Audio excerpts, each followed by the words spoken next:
Do you want to change your life in 30 days? Listen up, and I'm going to share some ideas with you.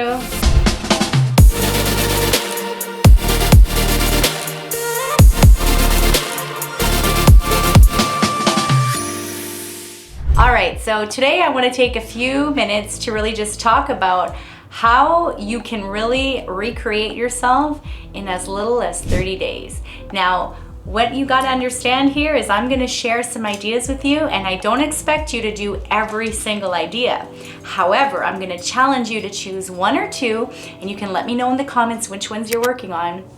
And I'm going to invite you to just be in the practice of doing them throughout this month. All right, are you ready? I'm excited. Let's go. Idea number one. I invite you to establish a morning routine. Here is what I'd like to propose, because as somebody who used to identify as not a morning person, I used to literally say I'm not a morning person, and what does that do? It creates the label of not being a morning person, and I would wake up at the same time as the kids or just as they were waking up, and I would wake up feeling super overwhelmed and stressed and feeling like I was already behind. Now, what I know to be true for myself is after realizing, when I came to the realization that this is the life I created for myself and I wanted to be main character energy, just like I'm wanting you to be in 2024, I had to stop identifying as somebody who was not a morning person, and I had to start identifying as somebody who is a morning person. And so what I did is I established a morning routine. So what this could look like is when you wake up in the morning, wake up just a few minutes earlier than you usually do if you have kids, because you want to give yourself some time. Now, I'm not saying you have to be up an hour before your kids. Even a good 10 minutes is enough, just to really just be centered and present in your body. This could look like that. This could also look like you wake up and you create a gratitude list. So you write down things that you're grateful for, because it is a gift being able to open our eyes another day, right? This could also look like getting some fresh morning light on your skin. So this really helps with the circadian rhythms, and it's going to help you when it comes time for your nighttime routine. So you can even journal, whatever you feel would look like a morning routine. Now, again, don't feel like you have to jam that thing full, right? Let's keep it simple. But I'm going to invite you, if you do choose this idea, and establishing a morning routine, choose something that is gonna make you feel like you want to do it, okay? And at the same time, know that there are gonna be mornings you're not gonna wanna do it, and I just wanna talk to you about that habit stuff. So when we're stacking habits, the thing is that habit creations can take, sometimes people say it takes 17 days, 21 days, and honestly, the research is all over the place with that. Sometimes a habit is something you know that you need to do for your future version of you, and you're not always going to enjoy it, so you just do it. So if this is something you're gonna play around with, again, just gonna go in it, make it fun, make it yours, and let me know in the comments what you're choosing. Here's another idea. I'm gonna invite you to not turn on your phone first thing in the morning. Okay, and also last thing at night. So the first 30 to 60 minutes that you're awake, and the last 30 to 60 minutes that you're awake, the invitation is going to be to not be on your phone. This habit alone could be revolutionary to your life. On top of that, I would say turn off all your notifications, because who needs that kind of stress? But if you were to play with the fact of not being on your phone first thing, because what it does is as you're waking in the morning, your cortisol levels are rising. But when you grab that phone, what's the first thing you're doing? You're checking your emails, you're checking your Facebook or wherever social media platforms you're on, and it'll spike even more, right? And then we can fall into comparison, or we can fall into doing all kinds of things. And so instead, if you don't pick up your phone for the first 30 to 60 minutes and you take that time to just be intentional with yourself. Maybe you can read a book, maybe you can incorporate this into your morning routine, whatever that looks like. And at the same time, if you wanted to, I would say you could also opt to not having your phone or playing with your phone for the last 30 to 60 minutes.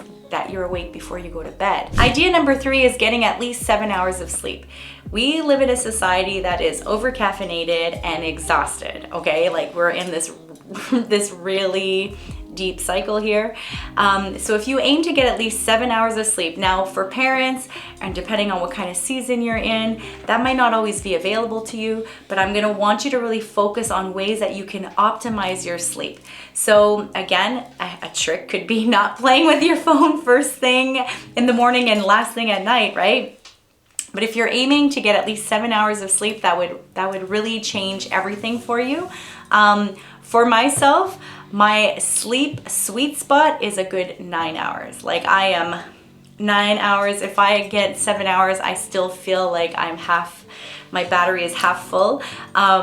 So let me know in the comments if you would like me to do another video all on a sleep hygiene routine. If that's something that would be of interest to you, let me know in the comments because I could totally share with you what my sleep hygiene routine is. Idea number 4, read more books versus statuses or learn something new. The thing is we live in such a digital world and we're connected to all of our devices, and that really does wear and tear on all kinds of things within our nervous systems and in our bodies and our minds.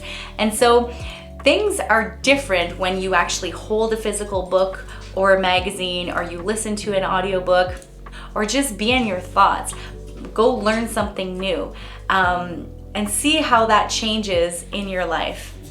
And also let me know what books you're reading because I'm always looking for new books. Idea number 5, and actually I would say please make this a habit for number 5, is drink more water. We are, as I said, over caffeinated and we're on all kinds of sugar drinks and caffeine drinks and all of the things. And I really just want to remind you that your body is mostly water. And so we need to be drinking more water. It actually flushes out so much of the toxins and you just generally feel better.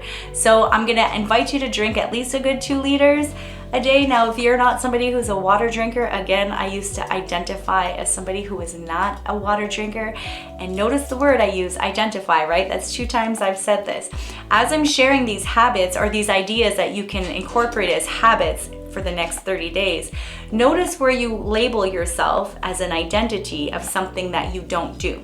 Right? I'm not a water drinker. I'm not a morning person.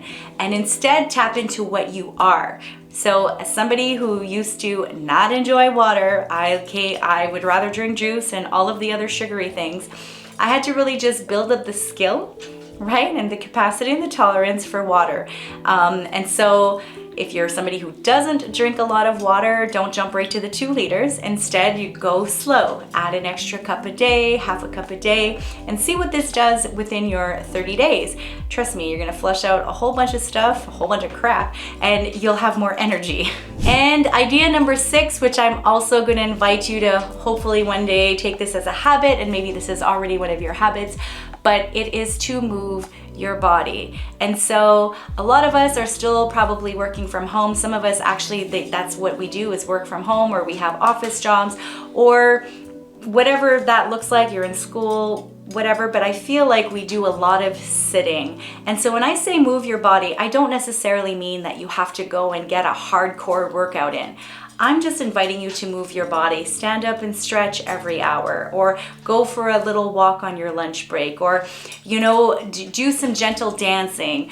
Anything to move your body, because we are made to move. And when we stay seated for so long, or if we just lie in bed watching Netflix, like what we don't use, we end up losing. And you're gonna see that emotions that are stored in the body, they get channeled differently through movement. So I know for myself, whenever I'm stressed, the first thing I need to do is I need to get out and go for a walk, or I need to go and hit the weights, or I need to just move my body. Even if my mind tells me that I don't want to do that, I always end up feeling so much better. So yeah, let me know out of all of these ideas, which 1 or 2 that you're gonna try for the next 30 days, and let me know how you feel. I'm really curious to know how you feel. Again, please don't choose all of these.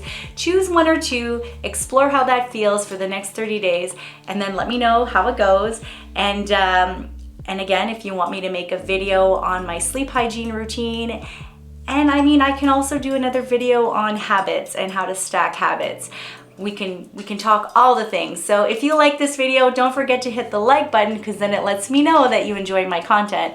And if you want to share with others, I'm so grateful for that. If you want to see more content like this, don't forget to subscribe and hit the notification bell so you'll be the first to know when I drop new content like this. As always, be brave, be bold, be you.